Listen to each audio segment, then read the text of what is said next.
Hi, everybody. Welcome back to Curiosity Corner Live. My name's Andy. I wear bow ties because bow ties are cool. Welcome. Thanks for joining us, Lindsay. Hello, Alyssa. Hello, Sarah. Hello, Anthony. Welcome back. Good to see you again. And I'm going to switcheroo. Boop. There. Now my name is visible. So, before we get started, I wanted to show you some more progress on my sugar crystals. I tried a different recipe, but well, so last time I had trouble with crystals growing on the skewer. Didn't have trouble with that today. They definitely grew on the skewer, but they also grew literally everywhere else. So it's you can call it a success. All right. Anyway, welcome to Curiosity Corner Live. Every day at 10:30, we are going to present some awesome science content for you, design challenges, really interesting information, awesome things, every day at 10:30.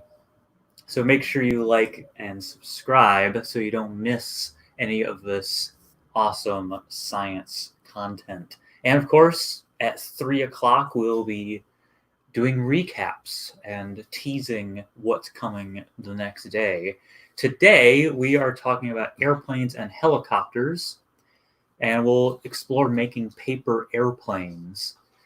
First things first, in order to get a plane to fly, you need to understand all the forces that are pushing and pulling on that plane.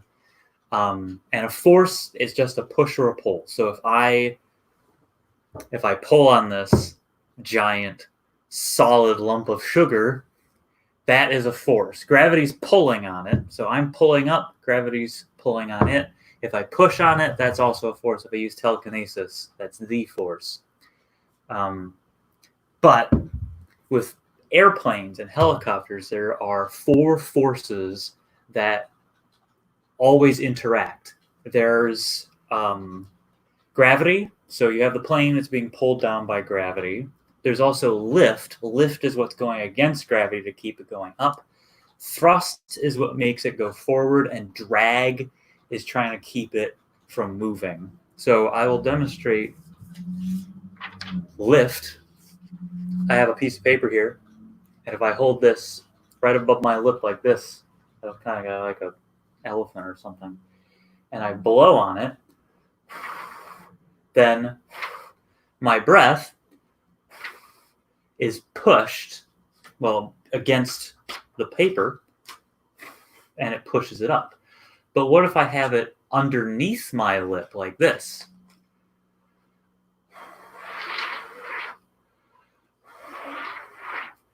I'm not blowing on the paper.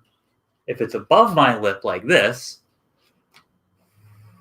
then you can see I'm pushing on it. But this way,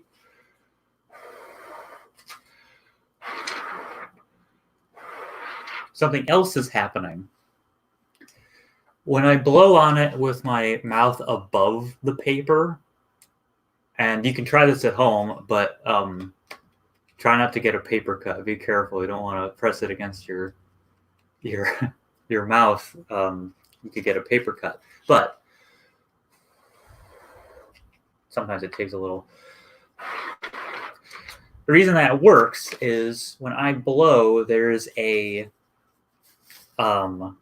stream of air coming out of my mouth, and it's moving pretty fast. And because it's moving fast, it has low pressure.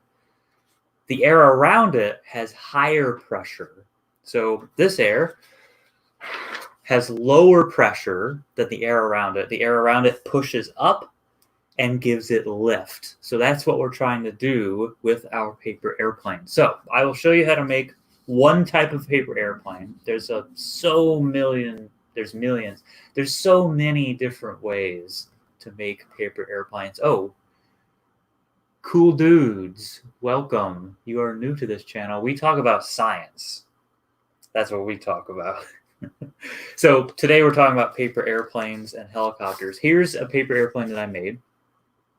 And I'm going to make another one and compare to the one that I made before. So here's a really simple way. You take a normal piece of paper, 8.5 by 11.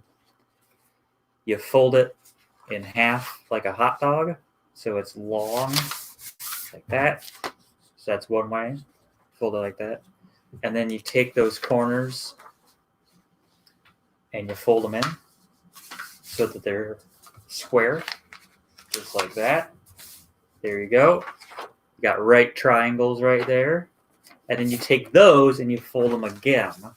But instead of making a square, you make a wedge shape, a wide triangle. You take that whole side and fold it in to make the wings. There we go. Ooh, can I make a flying orb? Well, I don't know how to make an orb out of paper. Oh, actually, there. Okay. So there's part of my plane. Now I'm going to take this and I'm going to fold the wings like so, down the side.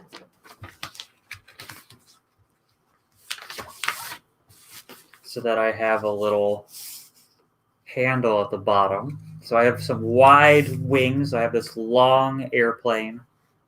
And I have this sort of shorter airplane, both made by a same kind of piece of paper. And I'm going to see which one flies farthest. So I'm going to get up. Oh no. It's a new experience for me, standing up. Okay, let's see what happens. Which one goes farther. It looks like the long plane went farther. It just went way beyond the table. And this little one landed perfectly on the table. So the other one, which I'll have to pick up because now it's way over here. So this one was able to fly farther. I gave it thrust. That was the force that made it go forward. Drag was trying to slow it down. Gravity was trying to pull it down, and lift kept it going. So this one flew farther. This one didn't fly as far. What's different about these two planes? What do you see that's different about the two planes that might help this one fly farther than this one? So I'll let you think about that. I'm going to gather some more supplies for part 2 of our experiment here. Oh, and Anthony is wondering, why are real planes so big? In order to get something really heavy, planes are pretty heavy. They're designed to be pretty lightweight, but real planes have to be incredibly large in order to, if they want a lot of passengers, they need to get really a lot of lift. So their wings have to be really big, and the plane has to be pretty big if it wants to fit a lot of passengers. And yeah, Sarah noticed that one is big and one is small. So this plane has bigger wings. This plane has smaller wings. And this bigger wing allows it to get more lift, and it's able to fly farther. And that's why planes have such large wings, so that they can lift themselves up. They need as much lift as possible because gravity is always pulling down. So we talked about lift and gravity, the two vertical forces. Lift is going up, gravity is going down. Then there's also thrust and drag. Drag is really interesting. Drag is what slows the plane down, and I can actually use drag to my advantage. I'm going to make a paper helicopter. So this is the piece of paper that I used earlier to demonstrate the effect of lift. I'm going to transform this into a paper helicopter. So I'm going to use my scissors here, and I'm going to carefully cut about halfway down, probably 5 or 6 inches down this piece of paper. And those two flaps are going to be the blades of my helicopter. And I'm going to cut a little extra off the sides here to make sort of a Y shape out of the whole thing. It's not quite a Y shape because those two flaps are not off the sides, but there you go. We have 2 flaps on top, and we have the stem at the bottom. I'm going to fold up part of the stem here, and then I'm going to fold up the 2, I'm going to fold up the 2 blades so that they're going in opposite directions. There we go.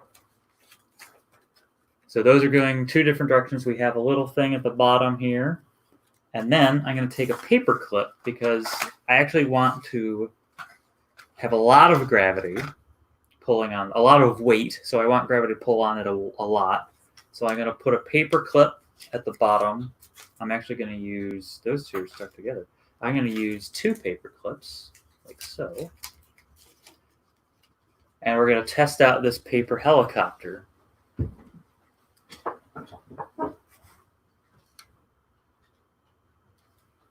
Oh, it started spinning under the table. Let's try really high. There you go. Let's try it with 1 paper clip instead. Hey, you can see it spin. It works really well. And that's just a piece of paper sort of cut in half lengthwise. So normal piece of paper, fold it in half, and then cut it in half along that fold. And then you cut it in half again, just a little bit, halfway down to make the blades of the helicopter. Fold up that little thing at the bottom, put a paper clip or another kind of weight, and you have a paper helicopter. Drag is the air is pushing on. Okay, there's all sorts of different forces happening. Gravity's pulling it down, but it's pushing on the air. The air is pushing back. And because the blades are not centered, they're in different sides of the helicopter, this one gets one kind of force and sort of twists, and then this one gets another push from the air, and it starts to twist the helicopter. So, really cool. So, that brings me to today's challenge. It's an engineering design challenge. I showed you these 2 different kinds of planes, but there are so many different kinds of planes out there that you can make with paper. So my challenge to you is make your own paper airplane at home. Try to see if you can design one to go as far as it possibly can, or if you can design one that can make loops in the air. And try to design a paper helicopter. Try your own paper helicopter. See if you can sort of improve on this design, make it spin faster, make it stay in the air longer, or try to make a paper helicopter that can go up. This one can only go down, but see if you can design one that can go up. Whatever you come up with, make sure you take pictures or even video and share those on social media with the hashtag StayCurious, CLE. That's our hashtag. And come back at 3:00 p.m. today. We'll do a recap of what we did in this video, show off some of the creations that you did, and we'll give you a sneak preview of tomorrow's video. So thanks for joining me. My name's Andy. Bow ties are cool. And stay curious. Don't forget, we have videos every day at 10:30 and 3. So be sure to come back. And see you next time. Bye, everybody.